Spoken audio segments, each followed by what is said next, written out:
Selamat datang di Ngobrol Visual, channel yang mengajak kalian menyelam lebih dalam ke dongeng-dongeng lama, kisah leluhur, dan sejarah Nusantara yang penuh misteri dan kebijaksanaan.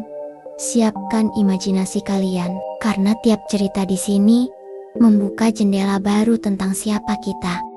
Pada suatu malam, ketika bulan menggantung rendah di langit, dan angin bergerak seperti helai sutra yang bergeser pelan, seorang gadis bernama Lisa memutuskan untuk melakukan pendakian kecil menuju sebuah gunung yang terkenal dengan julukan Gunung Punggung Angin.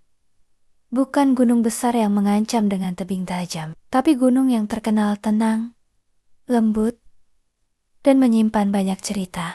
Lisa sudah lama ingin mendaki sendirian, bukan karena ia ingin menjauh dari dunia, tapi karena ia ingin menemukan kembali suaranya sendiri. Suara hati yang sering tenggelam di keramaian.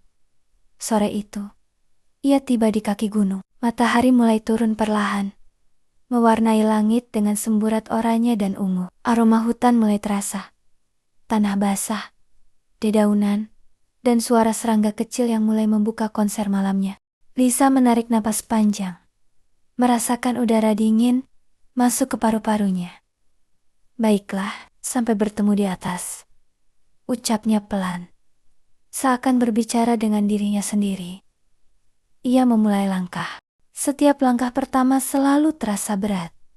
Bukan karena jalurnya sulit, tetapi karena pikiran masih sibuk dengan dunia di bawah sana. Namun semakin jauh ia melangkah, semakin sunyi pikirannya. Hutan seperti menyerap kegelisahan, menggantikannya dengan ketenangan. Langkah demi langkah, menembus jalan setapak yang dipenuhi akar-akar pohon. Cahaya matahari tinggal sedikit, tembus di antara daun-daun raksasa, seperti lampu kecil yang menari-nari. Angin berhembus lembut, menyentuh pipi Lisa, seperti tangan seorang ibu yang menenangkan. Saat malam mulai benar-benar turun, Lisa berhenti sebentar. Ia mendengar sesuatu. Bukan suara binatang buas, melainkan gemericik air. Ada sungai kecil, tak jauh dari jalur. Ia menghampirinya dan melihat air yang memantulkan cahaya bulan, seperti serpihan perak. Lisa duduk di batu besar. Ia menenggelamkan jari jarinya ke dalam air. Tinggi, tapi menenangkan. Di bawah cahaya bulan, ia merasakan sejenis kedamaian yang jarang ia dapatkan. Keheningan yang bukan kosong, tetapi penuh. Setelah istirahat, ia melanjutkan perjalanan. Jalur semakin menanjak, tapi udara makin sejuk. Sesekali burung hantu melintas pelan, mengeluarkan suara yang terdengar seperti sapaan. Tidak ada rasa takut.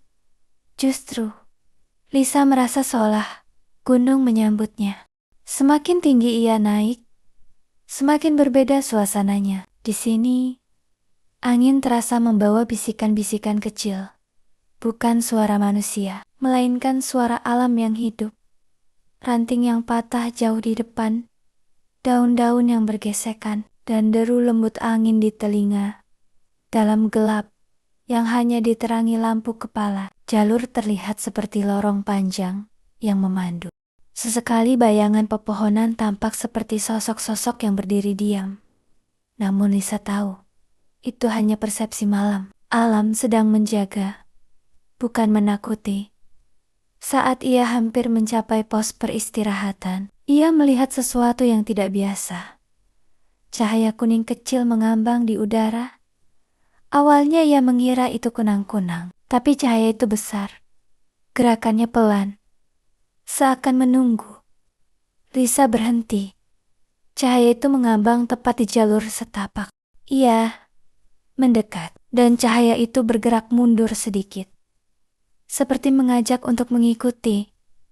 Setelah beberapa langkah, cahaya itu hilang begitu saja. Namun di tempat cahaya itu berhenti, Lisa mendapati sebuah pohon besar dengan akar yang melingkar, seperti tempat duduk alami. Ia duduk, dan tepat saat ia menengadah, angin bertiup dari belakang, membawa suara dedaunan yang bergetar lembut. Suara itu terdengar seperti nyanyian kecil. Lisa memejamkan mata. Hatinya terasa hangat. Beberapa menit kemudian, saat ia membuka mata, ia melihat langit telah berubah. Bulan meninggi, bintang bertaburan seperti ribuan lampu kota dalam gelap. Ia melanjutkan perjalanan menuju puncak. Perlahan, jalur semakin datar. Tanaman berubah menjadi lebih rendah. Udara lebih dingin. Dan dari kejauhan, ia melihat garis cahaya keperakan. Sesampainya di puncak, ia tertegun. Awan malam terbuka sedikit, memperlihatkan samudera bintang yang rasanya terlalu indah untuk dijelaskan dengan kata-kata. Lisa duduk, memeluk lututnya, dan memandang langit. Tak ada suara selain angin, tak ada cahaya selain bulan, tak ada yang ia bawa selain dirinya sendiri. Disitulah Lisa akhirnya merasa ringan, seolah semua beban lama menguap ke langit. Gunung punggung angin memberi hadiah malam itu. Kesunyian yang menyembuhkan. Lisa menutup matanya, mendengarkan angin. Ia tahu, ia tidak sendirian. Gunung sedang berbicara padanya. Tidak dengan kata-kata, tapi dengan rasa. Dan di puncak itu, dalam malam sunyi yang lembut, ia pun akhirnya tertidur sejenak. Ditemani angin yang terus bernyanyi, menjaga, dan mengantar mimpinya menuju tempat paling damai. Akhir cerita.